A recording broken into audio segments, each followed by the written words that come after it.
हरियाणा राज्य महिला आयोग के पास लगभग 50 अधिकारियों के खिलाफ महिलाओं से संबंधित गंभीर मामलों की शिकायतें आई हैं। आयोग के अध्यक्ष रेणु भाटिया ने बताया कि इन मामलों में सबसे ज्यादा अधिकारी पुलिस और शिक्षा विभाग से हैं। उन्होंने साफ तौर पर कहा कि रक्षक ही जब भक्षक बन जाएं तो सवाल खड़े होना लाजमी है। वहीं उन्होंने कहा कि लिव इन रिलेशनशिप की वजह से अपराध बढ़ रहा है और इस पर अंकुश लगना जरूरी है। अधिकारियों के खिलाफ कैसे मामले सामने आ रहे हैं और हरियाणा राज्य महिला आयोग ने क्या कार्रवाई की है, इस बारे में हरियाणा राज्य महिला आयोग की अध्यक्ष रेणु भाटिया से खास बातचीत की चंडीगढ़ से टोटल टीवी के एसोसिएट एडिटर अनिल कुमार ने। हरियाणा राज्य महिला आयोग के पास अधिकारियों के कितने मामले सामने आए हैं और किस नेचर के हैं और इन मामलों में आयोग ने क्या कार्रवाई की है, इस मेरे साथ हैं हरियाणा राज्य महिला आयोग की अध्यक्ष रेणु भाटिया। इनसे जानते हैं कि कितने मामले सामने आए हैं और क्या कार्रवाई की गई है। देखिए, महिलाओं से संबंधित अपराधों के विभिन्न तरीकों के मामले सामने आते हैं, जिनमें अधिकारियों से संबंधित भी लगभग 50 मामले हैं और इनमें बड़े छोटे हर तरह के अधिकारी हैं।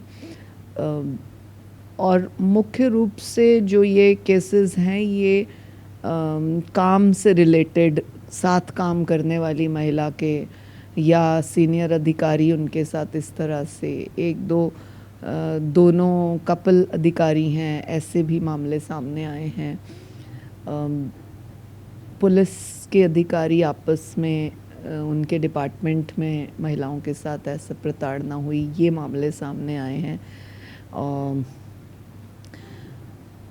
अपने से जूनियर को ना सेटल होने देना, इस तरह के मामले सामने आए हैं, जिनके ऊपर हमने as per law and as per official working जो डिपार्टमेंटल इंक्वायरीज़ को लेकर हमने काम किया है। और मुझे उम्मीद है जहाँ जहाँ पर हमने डिपार्टमेंटल इंक्वायरी भेजी है वो कई जगहों से पूर्ण रूप से ठीक आई है।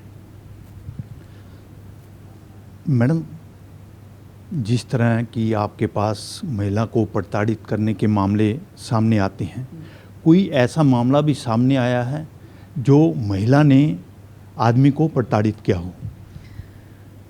बिल्कुल आते हैं।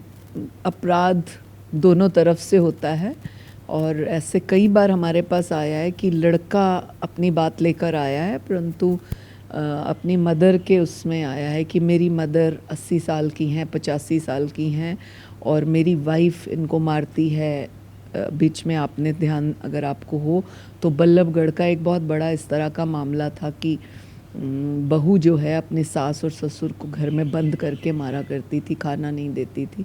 उसके ऊपर फिर हमने वर्किंग की। ऐसा नहीं कि अगर हम महिला आयोग है और कोई हमारे पास बुज़ुर्ग लेडी आ जाती है या कोई पति बताने आता है कि मेरी मदर को इस तरह से प्रताड़ना हो रही है, तो हम उसके ऊपर भी वर्किंग करते हैं। आप बिल्कुल ये एक ट्रेंड सा कह लें या फैशन कह लें या आजकल दुर्भाग्य कह लें, तीनों शब्द बराबर रहेंगे कि एम्पावरमेंट के नाम पर कई बार इस तरह के केसेस बढ़ रहे हुए दिखते हैं हमारे को, जिन पर हम काम करते हैं।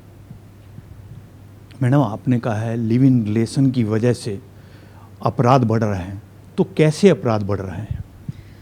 देखिए, ताज्जुब आजकल हमें केसेस सुनकर बहुत ज़्यादा होने लग गया है। हम इक्वालिटी के नाम पे, एम्पावरमेंट के नाम पे, मजबूत औरत होने के नाम पे कई बार गलत दिशा में भी चले जाते हैं।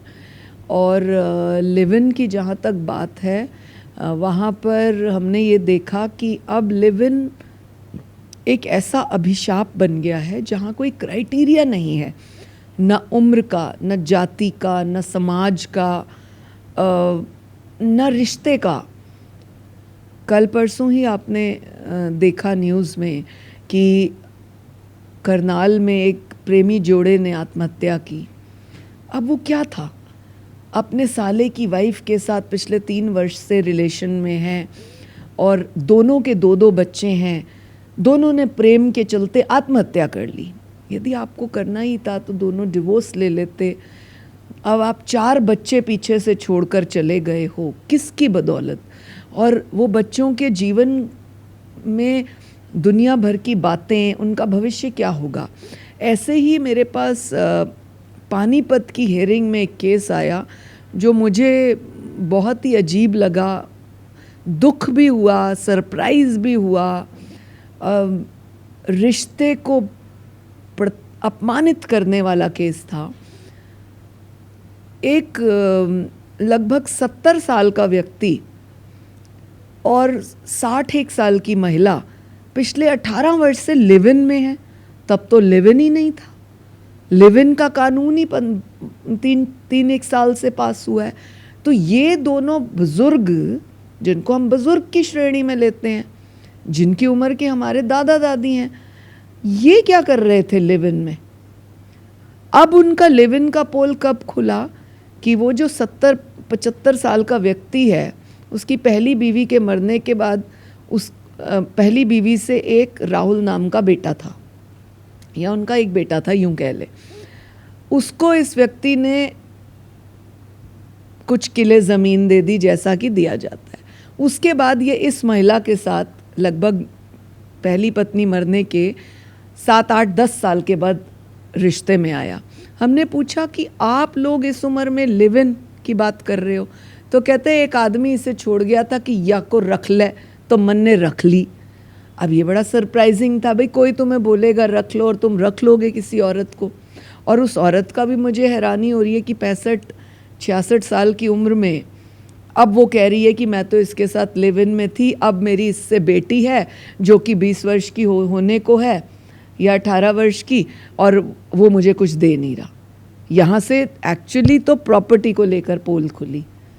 तो सोचने का विषय ये है कि लिव इन एक ऐसा अभिशाप है, और हम कंफ्यूज होने लग गए हैं कि हम कॉलेज के, स्कूल के बच्चों को समझाएं, बेटियों को नई राह बताएं, या इस तरह के बुज़ुर्गों को बताएं, या उस तरह के साला और साले की बीवी के रिश्तों को बताएं।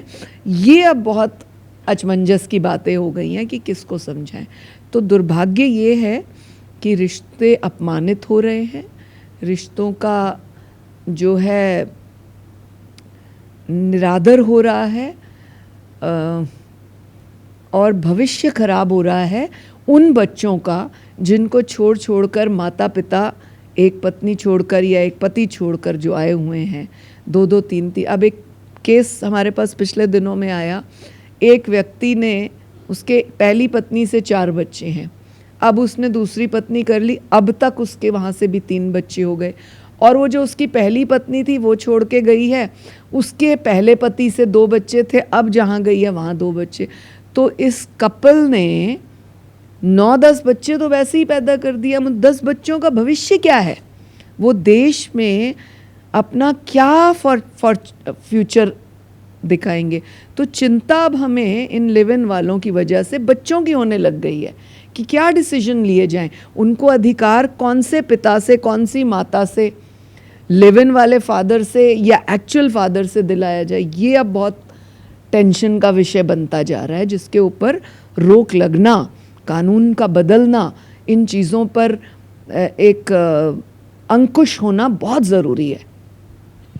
मैडम, एक आपने अभी बताया कि हरियाणा के 50 के करीब अधिकारियों के मामले आयोग के सामने आए हैं, तो ये किस नेचर के मामले सामने आए हैं? देखिए, मैंने अभी भी इस विषय को बताया था कि ये मुख्य रूप से डिपार्टमेंटल मामले हैं।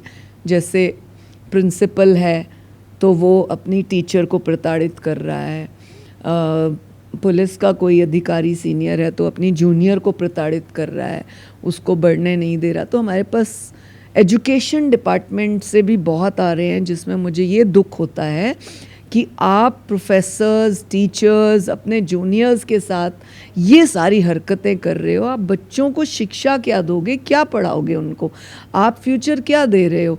आप इस तरह की बातें करते हो, जी ये मेरे पे बुरी नज़र रखता है, जी ये मेरे को बढ़ने नहीं दे रहा, मैं सीनियर हूँ, ये दूसरी लड़की को, सीनियर को बढ़ा रहा है। तो मुझे कभी कभी सुनने के बाद मतलब मैं खुद का माथा पकड़कर बैठ जाती हूँ कि ये हमारे बच्चों का भविष्य क्या बना रहे होंगे। या अगर पुलिस के अधिकारियों का जब आता है तो मैं ये सोचती हूँ रक्षक ही भक्षक हो रहे हैं। रक्षा करने वाले अगर ऐसे कर रहे हैं तो सुरक्षित कौन है? तो कई बार ऐसे मामले बड़े कंफ्यूजिंग और बड़े गहराई से डिसीजन लेने वाले होते हैं। बहुतों को हम डिपार्टमेंटल इंक्वायरीज़ में भेज देते हैं, बहुतों को ऑन द स्पॉट दोनों की पर्सनल बात सुनकर म्यूचुअल उस पे ख़त्म करने का भी प्रयास करते हैं। जी, ऐसे भी बहुत आते हैं जिनको जो आपस में म्यूचुअली अलग भी हो जाते हैं, ख़त्म भी कर देते हैं। लिव इन रिलेशनशिप्स भी उनमें बहुत सारी दिखती हैं हमें। ये थी मेरे साथ हरियाणा राज्य महिला आयोग की अध्यक्ष रेणु भाटिया। इन्होंने बताया कि हरियाणा के 50 के करीब अधिकारियों के मामले आयोग के सामने आए हैं। वहीं इन्होंने बताया कि लिव इन रिलेशनशिप की वजह से अपराध बढ़ रहा है। Anil Kumar, total news, Chandigarh.